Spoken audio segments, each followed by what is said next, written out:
100 పద్యాలు రచించాను 7వ తరగతిలో. 7వ తరగతిలో 100 పద్యాలు శతకం. అంటే మీకు అంటే ముందు బై బర్త్ నుంచి కవిత్వం అనేది ఉంది? ఆసువుగా వస్తుందమ్మా. ఓహో, అద్భుతమైన. మీ కుటుంబంలో అంత ముందు ఎవరైనా ఉన్నారండి అట్లా? మా తాతగారికి ఉండేనమ్మా, కానీ ముఖ్యంగా నాకు మాత్రం స్ఫూర్తి మా నాన్నగారు. ఓకే, అవునమ్మా. అయితే 7వ తరగతిలో జోగినాథ శతకం రాశాను. విద్యకు సంబంధించి మీరు అడిగిన ప్రశ్నకి స్ఫుటమైనటువంటి ఒక స్పష్టమైనటువంటి సమాధానం ఏమిటంటే, ఎప్పుడు కూడా అయితే స్కూల్ ఫస్ట్ లేదా డిస్ట్రిక్ట్ ఫస్ట్ లేదా స్టేట్ ఫస్ట్ గా నిలిచానమ్మా. మొదటి నుండి అన్ని ఫస్ట్ ర్యాంకులు మీరే సాధించేశారు. తప్పకుండా, అందులో ఎలాంటి సందేహం లేదు. జోగిపేటలో జిల్లా పరిషత్ హై స్కూల్లో సెల్ఫ్ గవర్నమెంట్ డే అని ఉంటుందమ్మా. ఓకే, 5th సెప్టెంబర్ మీకు తెలిసినట్టుగా డాక్టర్ సర్వేపల్లి రాధాకృష్ణ గారి జన్మదినాన్ని మన భారత ప్రభుత్వము స్కూళ్లలో విద్యా సంస్థల్లో ఒక సెల్ఫ్ గవర్నమెంట్ డేగా ప్రకటిస్తే, నేను 7th క్లాస్ లో ఉండి 10th క్లాస్ వాళ్ళకి 4 సబ్జెక్ట్ చెప్పానమ్మా. 7th క్లాస్ లో ఉండి 10th క్లాస్ వాళ్ళకి 4 సబ్జెక్టులో అద్భుతంగా ప్రతి ఒక్కరు కూడా సైలెంట్ గా ఆసక్తిగా వినేట్టుగా చేసేవాళ్ళమ్మా. And I use to win. అసలు అట్లా సాధ్యం అవుతుంది? మీ క్లాస్ కి సంబంధమే లేదు, సబ్జెక్ట్ కూడా హై ర్యాంక్. అయితే అమ్మ, నేను చిన్నటి నుండి కూడా జోగిపేటలో ఉండేటువంటి పెద్దవారు కూడా నేనంటే ఎంతో గౌరవంగా ఉండేవారమ్మా. నాకు వినయం విధేయత అన్న, క్రమత నమ్రత అన్న, సరళ గణాలుంటే, శ్రద్ధ భక్తులు, దీక్ష కృషులు, ఏకాగ్రత సూక్ష్మ గ్రహశీలము, అటు ఓర్పు నేర్పు, శ్రమ ఆసక్తులు, వివేచన విజ్ఞానాలు, తల్లిదండ్రులు, గురు శ్రేష్ఠులు, ఇలాంటి విషయాల్లో ఎప్పుడు కూడా అకుంఠితమైనటువంటి నాకు దీక్ష దక్షతలు కూడా ఉండేవమ్మా. అయితే అదొక సెల్ఫ్ గవర్నమెంట్ డేకి సంబంధించినటువంటి ఒక విషయం. అయితే నేను చిన్ననాడే 7th to 10th ఆ హై స్కూల్ లెవెల్లోనే 12 నాటికలు రాశాను. నాటకాలు రచించి డైరెక్షన్ చేసి ఉత్తమ నటుని అవార్డు గెలుచుకొని నా టీంలో నాటకంలో హాస్య పాత్ర. ఏ వయసులో ఉండేది? It was just below 14.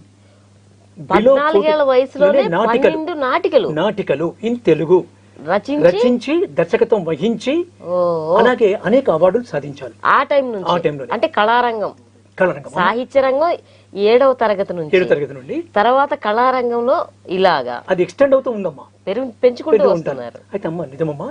అయితే అక్కడ జోగిపేటలో హై స్కూల్లో మెయిన్ నోటీస్ బోర్డుపై నేను అకాడమిక్ సంబంధించి క్విజ్ పెట్టేవాడినమ్మా. నేను విజ్ఞాన వాహిని అనే ఒక టైటిల్ పెట్టి నాటి అన్ని కరెంట్ అఫైర్స్ ని, అన్ని రంగాల కరెంట్ అఫైర్స్ ని నేను చదివి సారం గ్రహించి సంక్షిప్తంగా నా చేయితో స్కెచ్ పెన్స్ తో రాస్తే దానిని మా ఉపాధ్యాయులు హెడ్ మాస్టర్ కూడా చూసి నన్ను అభినందించే సందర్భాలు కోకొల్లలమ్మా. అందుకేనండి మిమ్మల్ని నడిచే సరస్వతి పుత్రులు, నడిచే గూగుల్ అని మేము ఊరికినే పెట్టుకోలేదండి పేరు. ఒక మాట నా పాయింట్ ఏమిటంటే, ఎప్పుడే కానీ ఎవరే కానీ ఎగ్జాంపుల్గా ఉండాలి, ఒకరికి ఆదర్శంగా ఉండాలి, తను చేపట్టిన పనిలో ఎక్సలెన్స్ సాధించాలి. అసలు నిజంగా అండి 7th క్లాస్ నుంచి 10th క్లాస్ వాళ్ళకి ఎలా చెప్పేవాళ్ళు? అలాగే చాలా ఆశ్చర్యంగా ఉంది. ఇంటర్మీడియట్ ఫస్ట్ రాగానే అంటే విద్యారంగం అన్నారు కనుక ఇంటర్మీడియట్ లో నేను బైపీసీ అమ్మా. 10th గోల్డ్ మెడల్ సాధించాను. టాప్ మోస్ట్ ర్యాంకర్ ని. తర్వాత అనేక రకాలుగా కృషి చేసి గోల్డ్ మెడల్ సాధించాను. అతి ముఖ్యంగా అమ్మా, ఇంటర్మీడియట్ ఫస్ట్ ఇయర్ లో పోయమ్స్ ఆఫ్ శ్రీనివాస్ అనే ఆంగ్ల గ్రంథం రాశాను నేను. ఇంటర్మీడియట్ ఫస్ట్ ఇయర్ లో ఆంగ్ల గ్రంథం. ఇంటర్మీడియట్ లో నేను నా గ్రామర్ బుక్ రాశాను ఇన్ ఇంగ్లీష్. మీరే గ్రామర్ బుక్? నేను గ్రామర్ బుక్ రాశాను. ఎందరికీ అది రెఫరెన్స్ గా. టోటల్ గా ఎన్ని పుస్తకాలు రచించారండి? నేను రిటర్న్ అమ్మా ఇప్పటి వరకు మీతో ఈ రోజున ఈ స్టూడియోలో మీ ఇంటర్వ్యూలో పాల్గొనేంత వరకు 22 గ్రంథాలు రాశానమ్మా. 22 గ్రంథాలు. పోయమ్స్ ఆఫ్ శ్రీనివాస్ అని మీకు చెప్పినట్టుగానే. అలాగే మీరు అన్నారు కనుక విద్యారంగానికి సంబంధించి ఇంకా కొంత చెప్పాలమ్మా. చెప్పండి అమ్మా. విద్యారంగానికి సంబంధించినటువంటి ముఖ్యమైనటువంటి అంశాల్లో ఇంటర్మీడియట్, అలాగే తర్వాత డిగ్రీ చేశాను. ఆ తర్వాత డబుల్ ఎంఏ, అందులో కూడా గోల్డ్ మెడల్ అనేది తెలిసింది. గోల్డ్ మెడలిస్ట్ అమ్మా. అంటే ఏ ఎంఏలో మీరు gold medal? MA English. Okay. అంటే గమ్మత్తుగా పర్ఫెక్ట్ గా చెప్పాలంటే ఎంఏ హిందీ కూడా చేశాను నేను. MA Hindi, MA English, LLB లో డిస్టింక్షన్.